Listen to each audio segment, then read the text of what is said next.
ಡಾಕ್ಟರ್ಗೆ ಸ್ವಾಗತ. ನಾನು ಚೈತ್ರ ಅಂಜನ್. ಒತ್ತಡದ ಜೀವನ, ಬದಲಾಗ್ತಾ ಇರೋ ಜೀವನ ಶೈಲಿ, ಜನರಿಗೆ ನೂರಾರು ಆರೋಗ್ಯ ಸಮಸ್ಯೆ. ಯಾವ ಸಮಸ್ಯೆಗೆ ಯಾವ ಚಿಕಿತ್ಸೆ ಅನ್ನೋದೇ ದೊಡ್ಡ ಚಿಂತೆ. ಇಂತಹ ಸಮಸ್ಯೆ ಇರೋರಿಗೆ ಒಂದೇ ವೇದಿಕೆಯಲ್ಲಿ ಸಿಗುತ್ತೆ ಉತ್ತರ. ಇದೇ ಟಿವಿ9ನ ವಿಶೇಷ ಕಾರ್ಯಕ್ರಮ ನಿಮ್ಮ ಡಾಕ್ಟರ್.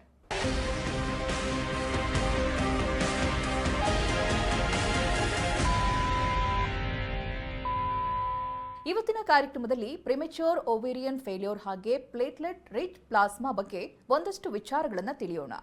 ಆಧುನಿಕ ವೈದ್ಯಕೀಯ ಜಗತ್ತಿನಲ್ಲಿ ನಿಮ್ಮೆಲ್ಲಾ ಆರೋಗ್ಯ ಸಮಸ್ಯೆಗಳಿಗೂ ಖಂಡಿತ ಪರಿಹಾರ ಇದೆ, ಆದರೆ ಮಾಹಿತಿಯ ಕೊರತೆ ಎದ್ದು ಕಾಣುತ್ತೆ. ಹಾಗಿದ್ರೆ ಬನ್ನಿ ಇವತ್ತು ಪ್ರಿಮೆಚ್ಯೂರ್ ಓವೇರಿಯನ್ ಫೇಲ್ಯೂರ್ ಹಾಗೆ ಪ್ಲೇಟ್ಲೆಟ್ ರಿಚ್ ಪ್ಲಾಸ್ಮಾ ಅಂದ್ರೆ ಏನು, POF ಸಮಸ್ಯೆ ಯಾರಲ್ಲಿ ಕಾಣಿಸಿಕೊಳ್ಳುತ್ತೆ, ಇದಕ್ಕೆ ಕಾರಣ ಏನು, PRP ಯಾವ ರೀತಿ ದೇಹದ ಮೇಲೆ ಪರಿಣಾಮ ಬೀರುತ್ತೆ ನೋಡೋಣ. ಇದೆಲ್ಲದರ ಬಗ್ಗೆ ಮಾಹಿತಿ ನೀಡೋದಕ್ಕೆ ನಮ್ಮ ಜೊತೆಗಿದ್ದಾರೆ ಡಾಕ್ಟರ್ ದೀಪ್ತಿ ಭಾವ, ಕನ್ಸಲ್ಟೆಂಟ್ ಗೈನಕಾಲಜಿಸ್ಟ್, ಲ್ಯಾಪ್ರೋಸ್ಕೋಪಿಕ್ ಹಾಗೆ ಹಿಸ್ಟ್ರೋಸ್ಕೋಪಿಕ್ ಸರ್ಜನ್. ಬನ್ನಿ ಅವರೊಂದಿಗೆ ಮಾತನಾಡೋಣ. ನಮಸ್ತೆ ಡಾಕ್ಟರ್, ಕಾರ್ಯಕ್ರಮಕ್ಕೆ ಸ್ವಾಗತ. ನಮಸ್ತೆ. ಮೊದಲನೇದಾಗಿ POF ಆ ಕಾನ್ಸೆಪ್ಟ್ ಬಗ್ಗೆ ವಿವರಿಸಿ doctor. So premature ovarian failure ಅಂದರೆ ಈಗ 40 ವರ್ಷಕ್ಕಿಂತ ಮುಂಚೆ ಒಂದು ಲೇಡಿ ಪೀರಿಯಡ್ಸ್ ಸ್ಟಾಪ್ ಆದರೆ ಅದನ್ನು POF ಅಥವಾ ಪ್ರಿಮೆಚ್ಯೂರ್ ಓವೇರಿಯನ್ ಫೇಲಿಯರ್ ಅಂತ ಹೇಳ್ತೀವಿ. ಅದು ತುಂಬ ರೇರ್ ಆಗಿರುತ್ತೆ, ಆದ್ರೂ ಈಗ ಬದಲಾಗ್ತಾ ಇರುವ ಜೀವನ ಶೈಲಿಯಿಂದಾಗಿ ಸ್ವಲ್ಪ ಬೇಗನೆ ಕಾಣಿಸ್ಕೊಳ್ಳುತ್ತೆ. ಆ್ಯಸ್ ಅರ್ಲಿ ಆಸ್ 25-27 ಇಯರ್ಸ್ ಹುಡುಗಿಯರಲ್ಲೂ ನಾವು ಮೆನೋಪಾಸ್ ಸಿಂಪ್ಟಮ್ಸನ್ನು ನೋಡ್ತೀವಿ. ಸೊ ಈ ಥರ 40 ಇಯರ್ಸ್ಗಿಂತ ಮುಂಚೆ ಬರೋದನ್ನು ನಾವು ಪ್ರಿಮೆಚ್ಯೂರ್ ಓವೇರಿಯನ್ ಫೇಲಿಯರ್ ಅಂತ ಹೇಳ್ತೀವಿ. ಓಕೆ ಡಾಕ್ಟರ್, ಇದರ ಕಾಮನ್ ಸಿಂಪ್ಟಮ್ಸ್ ಏನೇನು ಅಂತ ವಿವರಿಸೋದಾದ್ರೆ, ಅಂದರೆ ವ್ಯಕ್ತಿಯಿಂದ ವ್ಯಕ್ತಿಗೆ ಬದಲಾಗ್ತಾ ಹೋಗುತ್ತಾ ಹೇಗೆ ಡಾಕ್ಟರ್? ಸೊ ಪ್ರಿಮೆಚ್ಯೂರ್ ಓವೇರಿಯನ್ ಫೇಲಿಯರಲ್ಲಿ ನಾವು ಎಲ್ಲ ಮೆನೋಪಾಸಲ್ ಸಿಂಪ್ಟಮ್ಸನ್ನು ಕಾಣ್ತೀವಿ. ಇವಾಗ ಫಾರ್ ಎಕ್ಸಾಂಪಲ್ ಅವರಿಗೆ ಪೀರಿಯಡ್ಸ್ ಇರೆಗ್ಯುಲರ್ ಆಗ್ತಾ ಬರುತ್ತೆ, ಮತ್ತು ಕ್ರಮೇಣ ಸ್ಟಾಪ್ ಆಗುತ್ತೆ. ಹಾಗೂ ಈ ಥರ ಆಗಿರೋದ್ರಿಂದ ಹಾರ್ಮೋನ್ ಕಮ್ಮಿ ಆಗಿರೋದ್ರಿಂದ ಅವರಿಗೆ ರಿಲೇಟೆಡ್ ಪ್ರಾಬ್ಲಮ್ಸ್ ಅಂದರೆ ವೆಜೈನದಲ್ಲಿ ಡ್ರೈನೆಸ್ ಅನಿಸೋದು, ಸೆಕ್ಷುವಲ್ ಡಿಸೈರ್ ಕಮ್ಮಿ ಆಗ್ತಾ ಇರೋದು, ಇನ್ಫರ್ಟಿಲಿಟಿ ಪ್ರಾಬ್ಲಮ್ಸ್, ಮಕ್ಕಳಾಗ್ತಾ ಇಲ್ಲ, ಟ್ರೈ ಮಾಡ್ತಾ ಇದ್ದೀವಿ, ಯಂಗ್ ಏಜ್ ಇದ್ದೀರಾ ಆದ್ರೂ ಪೀರಿಯಡ್ಸ್ ಇರೆಗ್ಯುಲರಿಂದ ನಮಗೆ ಮಕ್ಕಳಾಗ್ತಾ ಇಲ್ಲ ಅಂತ ಬಂದಿರ್ತಾರೆ. ಸೊ ಅವ್ರನ್ನ ನಾವು ಎಲ್ಲ ಟ್ರೀಟ್ಮೆಂಟ್ ಇನ್ವೆಸ್ಟಿಗೇಷನ್ ಎಲ್ಲ ಮಾಡಿ ನೋಡಿದಾಗ ಅವ್ರ AMH ಕಮ್ಮಿ ಇರುತ್ತೆ, ಹಾಗೂ ಈ ಪ್ರಿಮೆಚ್ಯೂರ್ ಓವೇರಿಯನ್ ಫೇಲಿಯರಿಂದ ಅವರು ನರಳ್ತಾ ಇದ್ದಾರೆ ಅಂತ ನಮ್ಗೆ ಗೊತ್ತಾಗುತ್ತೆ. ಸೊ ಅದಲ್ಲದೆ ಮೆಂಟಲಿ ತುಂಬ ಪ್ರಾಬ್ಲಮ್ಸ್ ಕೂಡ ಇರುತ್ತೆ. ಸೊ ಲಾಂಗ್ ಟರ್ಮ್ ಎಫೆಕ್ಟ್ ಅಂದರೆ ಸ್ವಲ್ಪ ಇರಿಟೇಬಲ್ ಆಗೋದು, ಹಾಟ್ ಫ್ಲಶಸ್ಸು, ನೈಟ್ ಸ್ವೆಟ್ಸ್ ಆಗೋದು, ಮತ್ತು ಅವರಿಗೆ ಏನಲ್ಲೂ ಆಸಕ್ತಿ ಇಲ್ಲದಂಗೆ ಇರೋದು, ಸೊ ಸ್ಲೋ ಆಗ್ತಾ ಬರೋದು, ಈ ಥರ ಪ್ರಾಬ್ಲಮ್ಸ್ ಕೂಡ ಇರುತ್ತೆ. ಅದಲ್ಲದೆ ತುಂಬ ಯಂಗ್ ಏಜಲ್ಲಿ ಈಸ್ಟ್ರೋಜನ್ ಹಾರ್ಮೋನ್ ಕಮ್ಮಿ ಆಗಿರೋದ್ರಿಂದ ಅವರಿಗೆ ಲೇಟರ್ ಸ್ವಲ್ಪ ವಯಸ್ಸಾಗ್ತಾ ಇದ್ದಂಗೆ ಅವರಿಗೆ ಬೇಗನೆ ಹಾರ್ಟ್ ಪ್ರಾಬ್ಲಮ್ಸ್ ಕಾಣಿಸ್ಕೋಬೋದು. ಅದಲ್ಲದೆ ಎಲುಬು ವೀಕ್ ಆಗುತ್ತೆ.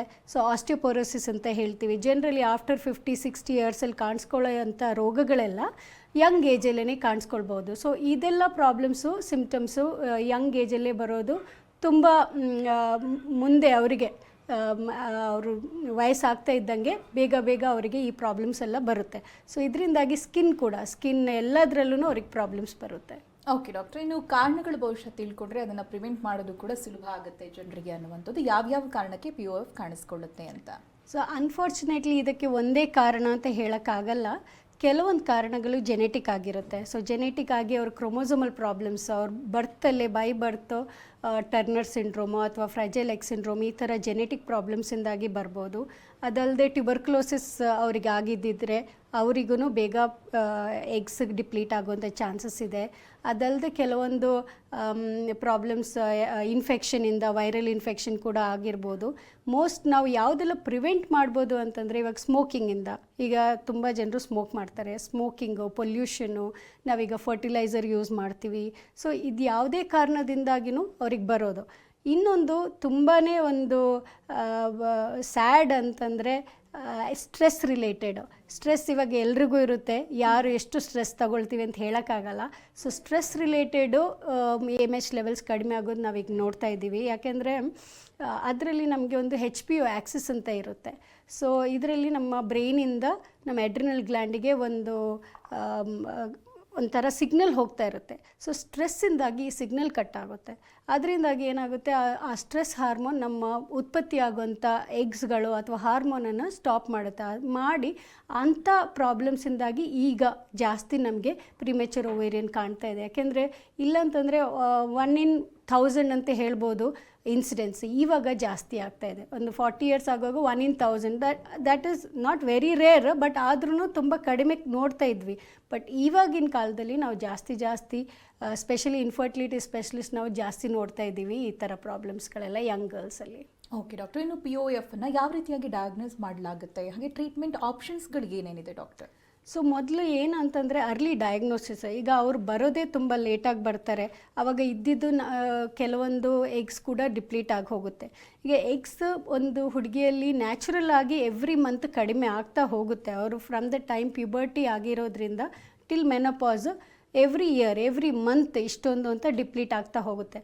ಬಟ್ ಏನು ಅಂತಂದರೆ ಈ ಯಾವುದೆಲ್ಲ ಪ್ರಾಬ್ಲಮ್ಸ್ ನಾನು ಹೇಳಿದ್ನಲ್ಲ, ಅವರಲ್ಲಿ ಸ್ವಲ್ಪ ಫಾಸ್ಟ್ ಫಾರ್ವರ್ಡ್ ಆಗಿ ಅದು ಡಿಪ್ಲೀಟ್ ಆಗುತ್ತೆ. ಸೊ ಏನು 40 ಇಯರ್ಸಲ್ಲಿ 45 ಇಯರ್ಸಲ್ಲಿ ಆಗಬೇಕೋ ಅದು ಅಟ್ಲೀಸ್ಟ್ ಆ್ಯಸ್ ಅರ್ಲಿ ಆಸ್ 20-25 ಇಯರ್ಸಲ್ಲೇ ಆಗುತ್ತೆ.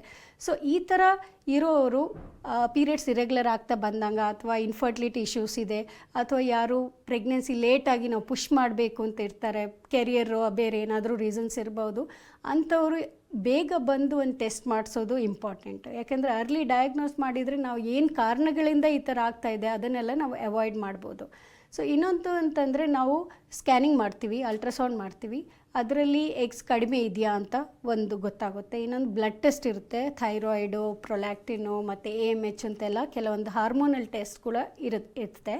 ಇದರಲ್ಲೆಲ್ಲ ನಮಗೆ ಕಂಡುಹಿಡಿಬೋದು ಯಾವ ಪ್ರಾಬ್ಲಮ್ಸಿಂದಾಗಿ ಅಥವಾ ಇವ್ರಿಗೆ ಕಮ್ಮಿ ಆಗ್ತಾ ಇದೆಯಾ, ಕಮ್ಮಿ ಆಗುವಂಥ ತೊಂದರೆ ಕಾಣ್ತಾ ಇದೆಯಾ ಅಂತ ಅರ್ಲಿ ಡಯಾಗ್ನೋಸ್ ಮಾಡುವಂಥ ಕೆಲವು ಟೆಸ್ಟ್ಗಳು ಕೂಡ ಇದೆ. ಎಸ್ ಡಾಕ್ಟರ್, ಇನ್ನು ಕಾಲಕ್ರಮೇಣ POF ಯಾವ್ಯಾವ ಇಶ್ಯೂಸ್ಗಳನ್ನ ಹುಟ್ಟು ಹಾಕ್ತಾ ಹೋಗುತ್ತೆ ಅಂತ? ಸೊ ನಾನು ಹೇಳ್ದಂಗೆ ಲಾಂಗ್ ಟರ್ಮ್ ಇಫೆಕ್ಟ್ಸ್ ತುಂಬಾ ಭಯಾನಕರ ಇರುತ್ತೆ. ಯಾಕಂದರೆ ಹಾರ್ಟ್ ರಿಲೇಟೆಡ್ ಪ್ರಾಬ್ಲಮ್ಸು, ಈಸ್ಟ್ರೋಜನ್ ಅಂತ ಒಂದು ಹಾರ್ಮೋನ್ ಲೇಡೀಸಲ್ಲಿ ಇರೋದ್ರಿಂದ ನಮಗೆ comparatively to men heart related issues ತುಂಬ ಕಡಿಮೆ. ಆದರೆ ಒಂದು ಮೆನೋಪಾಸ್ ಆದಮೇಲೆ ಅವರಿಗೆ we are equivalent to men, heart attack, stroke ಈ ಥರ ಪ್ರಾಬ್ಲಮ್ಸ್ ಎಲ್ಲ ಬರುತ್ತೆ. ಸೊ ಈಸ್ಟ್ರೋಜನ್ ಅನ್ನೋ ಹಾರ್ಮೋನು ಈ ಲೇಡೀಸಲ್ಲಿ ಬೇಗನೆ ಕಮ್ಮಿ ಆಗಿರೋದ್ರಿಂದ ಅವರು ಹಾರ್ಟ್ ರಿಲೇಟೆಡ್ ಪ್ರಾಬ್ಲಮ್ಸ್ ಬೇಗನೆ ಬರ್ಬೋದು. ಆ್ಯಸ್ ಯಂಗ್ ಏಜ್ 40 ಇಯರ್ಸಿಗೆಲ್ಲ ಬರೋಂಥ ಚಾನ್ಸಸ್ ಇರುತ್ತೆ.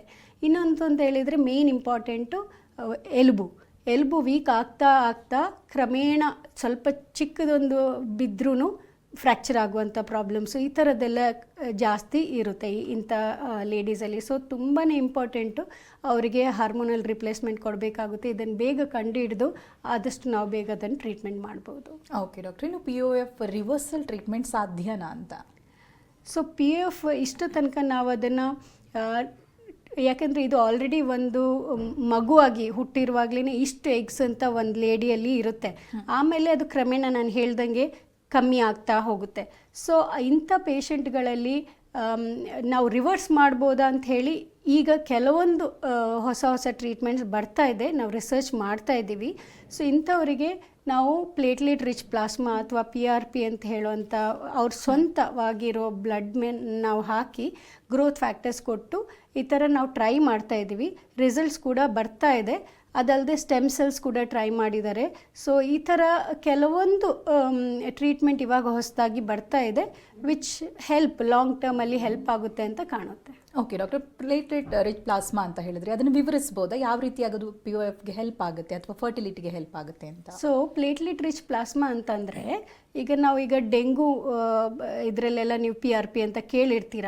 ಸೊ ಅಥವಾ ಬೇರೆ ಎಲ್ಲ ಟ್ರೀಟ್ಮೆಂಟ್, ಫಾರ್ ಎಕ್ಸಾಂಪಲ್ ಹೇರ್ ಲಾಸಿಗೆ PRP ಕೊಡ್ತಾರೆ, ಫೇಸ್ ರಿಜುವಿನೇಟ್ ಆಗೋಕ್ಕೆ PRP ಕೊಡ್ತಾರೆ. ಇದರಲ್ಲಿ PRP ಅಂತಂದರೆ ಸ್ವಂತ ನಮ್ಮದೇ ಬ್ಲಡ್ಡನ್ನು ನಾವು ರೆಡ್ ಸೆಲ್ಸ್ ಅದನ್ನು ಸಪ್ರೇಟ್ ಮಾಡಿ ಬರೀ ಪ್ಲೇಟ್ಲೆಟ್ ಅಂದರೆ ನೀರು ಥರ ಇರುವಂಥ ಬ್ಲಡ್ಡಿನ ಅಂಶನ ಅದರಲ್ಲಿ ಗ್ರೋತ್ ಫ್ಯಾಕ್ಟರ್ಸ್ ಇರುತ್ತೆ. ಈಗ ಎಲ್ಲಾದರೂ ನಮಗೆ ಸ್ವಲ್ಪ ಏನಾದರೂ ತಾಗಿದೆ ಅಥವಾ ಏನೋ ಕಟ್ಟಾಯಿತು ಅಂತಂದರೆ ಅಲ್ಲಿಗೆ ಫಸ್ಟ್ ಬಂದು ಹೆಲ್ಪ್ ಮಾಡೋದು ಪ್ಲೇಟ್ಲೆಟ್ಸು. ಯಾಕಂದರೆ ಅದರಲ್ಲಿ ಲಾಟ್ ಆಫ್ ಗ್ರೋತ್ ಫ್ಯಾಕ್ಟರ್ಸ್ ಇಡೋದು ಹೀಲಿಂಗಿಗೆ ತುಂಬಾ ಒಳ್ಳೆಯ ಅಂಶ ಬ್ಲಡ್ಡಲ್ಲಿರೋದು. ಸೊ ಇದನ್ನು ನಾವೇನು ಮಾಡ್ತೀವಿ, ಪೇಷಂಟ್ ಸ್ವಂತ ಬ್ಲಡ್ಡಿಂದನೇ ನಾವು ಇಮಿಡಿಯೇಟ್ಲಿ ಆವಾಗ ಫ್ರೆಶ್ ಆಗಿ ಕಲೆಕ್ಟ್ ಮಾಡಿಕೊಂಡು ಸ್ಮಾಲ್ ಅಮೌಂಟ್ ಅಂದರೆ ಒಂದು 0.5 to 2.5 ml ಆ ಥರ ಇರೋ ಫ್ರೆಶ್ಲಿ ಪ್ರಿಪೇರ್ಡ್ ಪ್ಲಾಸ್ಮಾನ ನಾವು ಸಪ್ರೇಟ್ ಮಾಡಿ ಪೇಷಂಟ್ ಬಾಡಿಯಲ್ಲಿ ಇಂಜೆಕ್ಟ್ ಮಾಡ್ತೀವಿ. ಸೊ ಅದೀಗ ಓವರಿಯನ್ ಪ್ರಾಬ್ಲಮ್ ಆದರೆ, ಈಗ ಈ ಪ್ರಿಮೆಚ್ಯೂರ್ ಓವೇರಿಯನ್ ಫೇಲ್ಯೂರ್ ಓವರಿಯಲ್ಲಿ ಇರುವಂಥ ಪ್ರಾಬ್ಲಮ್. ಸೊ ಓವರಿಗೆ ಇಂಜೆಕ್ಟ್ ಮಾಡ್ತೀವಿ. ಇಂಜೆಕ್ಟ್ ಮಾಡಿ 1 or 2 monthsಲ್ಲಿ ಅದ್ರದ್ದು ಎಫೆಕ್ಟ್ ಬಂದಿದೆಯಾ ಇಲ್ವಾ ಅಂತ ನಾವು ಚೆಕ್ ಮಾಡ್ತೀವಿ. Okay okay. ಇದರಿಂದ ಏನಾದರೂ ಸೈಡ್ ಎಫೆಕ್ಟ್ಸ್ ಇದೆಯಾ ಅಥವಾ ಇದು ಸೇಫಾ ಅನ್ನೋದು ಬಹಳಷ್ಟು ಜನ ಪ್ರಶ್ನೆ ಮಾಡ್ತಾರೆ, ಏನು ಹೇಳ್ತೀರಾ? ಸೊ PRP ಅವ್ರ ಸ್ವಂತ ಅವ್ರದ್ದೇ ಬ್ಲಡ್ ಆಗಿರೋದ್ರಿಂದ ಅದರಲ್ಲಿ ಸೈಡ್ ಎಫೆಕ್ಟ್ಸ್ ಏನೂ ಇರಲ್ಲ and very safe, freshly prepared. So ಅದರಿಂದಾಗಿ ಏನು ಕಂಟ್ಯಾಮಿನೇಷನ್ ಕೂಡ ಇರಲ್ಲ, ನಾವು ಸ್ಟೋರೇಜ್ ಏನು ಮಾಡೋಂಥ ಅವಶ್ಯಕತೆಯೂ ಇರಲ್ಲ. ಸೊ ಅದರಿಂದಾಗಿ ದಿಟ್ಸ್ ಕ್ವೈಟ್ ಸೇಫ್. ಓನ್ಲಿ ಅದು ಕೆಲವೊಂದು ಪ್ರಾಬ್ಲಮ್ಸ್ ಇದ್ದವರಿಗೆ, ಅಂದರೆ ವೈರಲ್ ಇನ್ಫೆಕ್ಷನ್ ಇದೆಯೋ ಅಥವಾ ಬೇರೆ ಏನಾದರೂ ಪ್ಲೇಟ್ಲೆಟ್ ರಿಲೇಟೆಡ್ ಪ್ರಾಬ್ಲಮ್ಸು ಅಥವಾ ಏನಾದರೂ ಆಟೋಇಮ್ಯೂನ್ ಪ್ರಾಬ್ಲಮ್ಸ್ ಇದ್ದವ್ರಿಗೆ ಮಾತ್ರ ನಾವು ಇದು ಹಾಕಲ್ಲ. ಅದು ಬಿಟ್ಟು ನಾರ್ಮಲ್ ಆಗಿರುವಂಥವರಿಗೆಲ್ಲ ಈ PRP ಟ್ರೀಟ್ಮೆಂಟ್ ಏನೂ ಪ್ರಾಬ್ಲಮ್ಸ್ ಕೊಡಲ್ಲ. ಆಲ್ರೆಡಿ ಬೇರೆ ಕಡೆ ಅಂದರೆ ಆರ್ಥೋಪೆಡಿಕ್ಸಲ್ಲಿ, ಹೇರಲ್ಲಿ ಇದನ್ನೆಲ್ಲ ಟೆಸ್ಟ್ ಮಾಡಿದ್ದಾರೆ, ಏನೂ ಪ್ರಾಬ್ಲಮ್ಸ್ ಆಗಿಲ್ಲ. ಓಕೆ ಡಾಕ್ಟರ್, ಇನ್ನು ಬಹಳಷ್ಟು ಜನ ಪ್ರಶ್ನೆಯನ್ನು ಮಾಡ್ತಾರೆ, ಏನಾದರೂ ಒಂದು ಟ್ರೀಟ್ಮೆಂಟ್ ತಗೊಂಡ್ರೆ ಬಹುಶಃ ಆಸ್ ಎ ಡಾಕ್ಟರ್ ನಿಮಗೂ ಇದು ಬಹಳಷ್ಟು ಜನ ಪ್ರಶ್ನೆ ಮಾಡಿರ್ತಾರೆ, ಇದು ಪರ್ಮನೆಂಟ್ ಆಗಿರುತ್ತಾ ಹೇಗೆ ಅಂತ.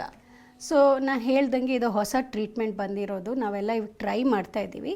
ಎಷ್ಟು ಟೈಮ್ ಅದು ಬಾಡಿಯಲ್ಲಿ ಅದರದ್ದು ಎಫೆಕ್ಟ್ ತೋರಿಸುತ್ತೆ ಅಂತ ಹೇಳೋಕ್ಕಾಗಲ್ಲ ಖಂಡಿತವಾಗಿ. ಆದರೆ ಕೆಲವೊಮ್ಮೆ ನಾವೇನು ಮಾಡ್ತೀವಿ, ಒಂದು ಸಲ ಹಾಕಿ ನೋಡ್ತೀವಿ, ಒಂದು 2 ಮಂತ್ಸ್ 3 ಮಂತ್ಸ್ ನೋಡ್ತೀವಿ, ರಿಸಲ್ಟ್ ಏನೂ ಜಾಸ್ತಿ ಇಲ್ಲ ಅಂತಂದರೆ 3 to 4 ಸೆಷನ್ಸ್ ಕೂಡ ನಾವು ಮಾಡ್ತೀವಿ. ಸೊ ಅದರಲ್ಲಿ ಕ್ರಮೇಣವಾಗಿ ಒಂದೊಂದು ಸಲ ಫಸ್ಟ್ ಅಟೆಂಪ್ಟಲ್ಲೇ ನಾವು ರಿಸಲ್ಟ್ಸ್ ನೋಡಿದ್ವಿ, ಕೆಲವೊಮ್ಮೆ 2-3 ಅಟೆಂಪ್ಟ್ಸೂ ಬೇಕಾಗುತ್ತೆ. ಸೊ ಯಾಕಂದರೆ ತುಂಬ ಲಾಸ್ಟ್ ಅದು ಲಾಂಗ್ ಆಗುತ್ತೆ ಅಂತ ನಮಗೆ ಇನ್ನೂ ಶೂರ್ ಆಗಿಲ್ಲ, ಬಟ್ ಇದ್ರೂ ಅದರಲ್ಲೇನು ಪ್ರಾಬ್ಲಮ್ಸ್ ಏನು ಕಂಡುಬರಲ್ಲ.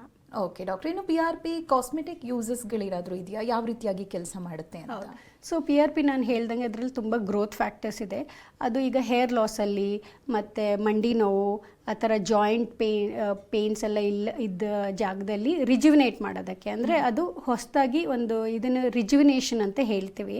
ಸೊ ಅಲ್ಲಿ ಇದು ನಾನು ಹೇಳ್ದಂಗೆ ಹೀಲಿಂಗಿಗೆ ಹೆಲ್ಪ್ ಆಗುತ್ತೆ.